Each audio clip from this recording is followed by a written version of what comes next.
quero introduzir aqui uma distinção daquilo que vem do passado. Algumas coisas têm que ser trazidas até hoje. Aquilo que tem que ser protegido, guardado, levado adiante. A gente chama isso de tradição. Tradição é o que vem do passado e precisa ser protegido, guardado, levado adiante. Mas há coisas que vêm do passado que tem que ficar lá no passado. Porque elas são ultrapassadas, elas já não têm mais lugar, elas não fazem mais sentido. A isso nós chamamos de arcaico. Há uma diferença entre o tradicional e o arcaico. O tradicional é o que veio do passado e nós temos que proteger. O arcaico é o que veio do passado e nós temos que descartar, deixar lá. Há muitas coisas na Universidade Católica que são tradicionais e precisam ser levadas para o século 21, 22, 23.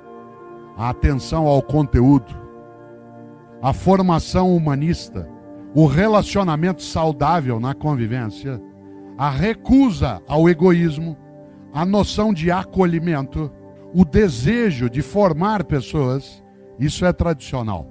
Que no mundo de mudança insistem na tolice de continuarem como eram. A utilização, às vezes, de conteúdos que não fazem mais sentido no século 21.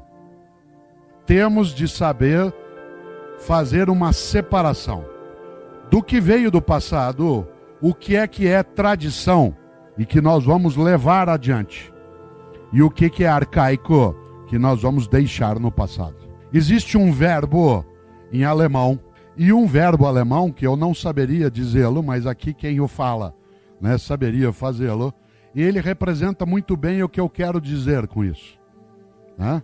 Que é um verbo que, dito no sotaque brasileiro, ele seria dito aufheben.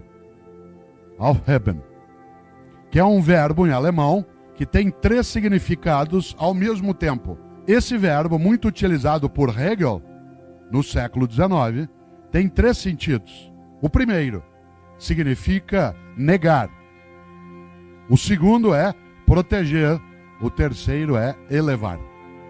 Negar, proteger e elevar. O que eu quero dizer com isso? Eu fui professor por 16 anos em escolas jesuíticas de nível superior, além da Universidade Católica. Aliás, nesse auditório, há 2, né, que foram meus reitores, o padre Paulo Delbu e o padre Severino Peters, atual presidente. Ambos foram meus reitores. E uma coisa que eu aprendi com os jesuítas, aliás, eu fiz filosofia na tradição jesuítica. Eu fui formado na antiga, aqui no Brasil, mas não velha, antiga Faculdade Nossa Senhora Medianeira.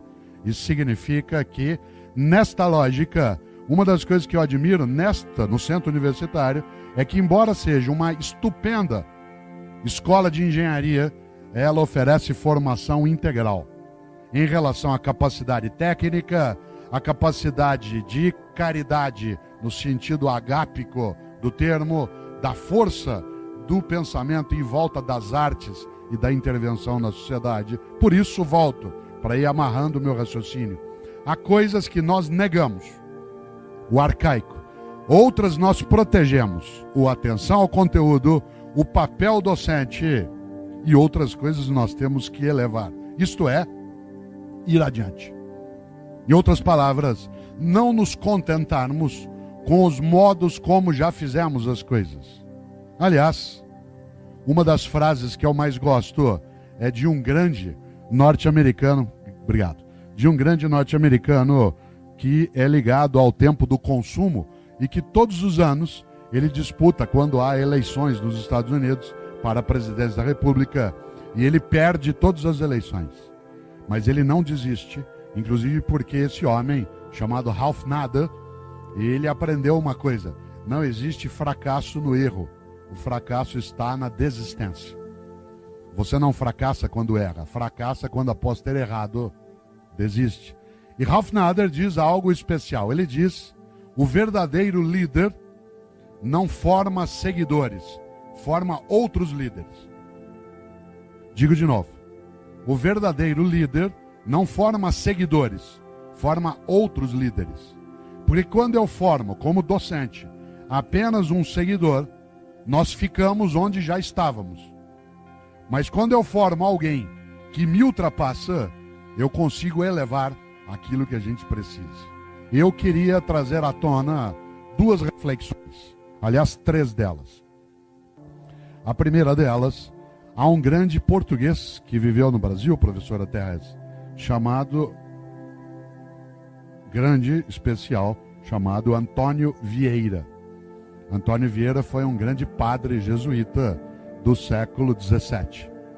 E o padre Antônio Vieira começa um dos seus sermões, ele que foi um grande escritor de sermões, com uma frase que o padre Antônio Vieira começa o sermão dizendo: peço desculpas a todos, mas não tive tempo para ser breve. Peço desculpas a todos, mas não tive tempo para ser breve.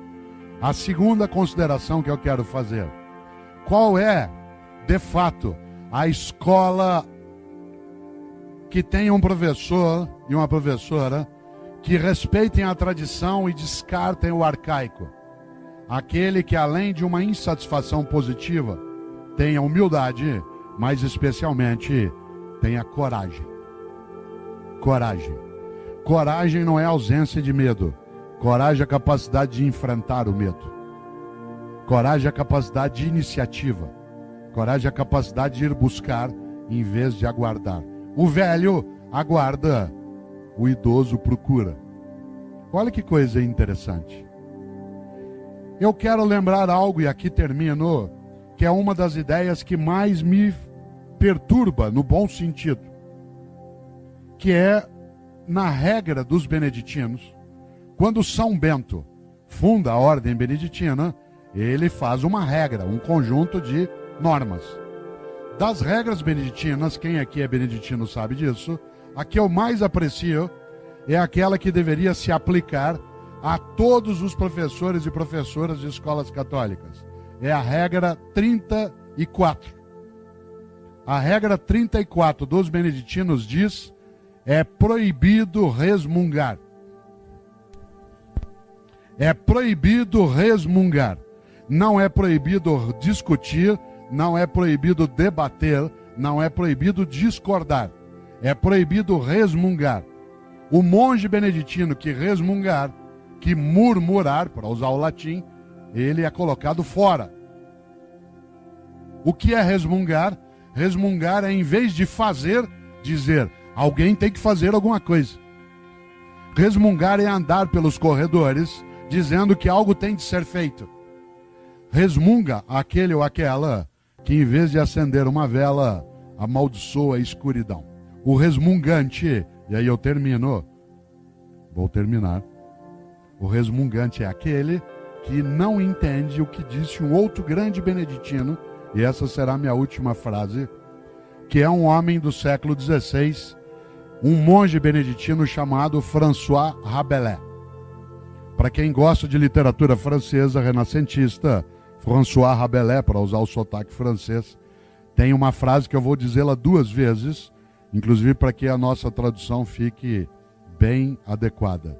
Rabelais dizia: conheço muitos que não puderam, quando deviam, porque não quiseram, quando podiam.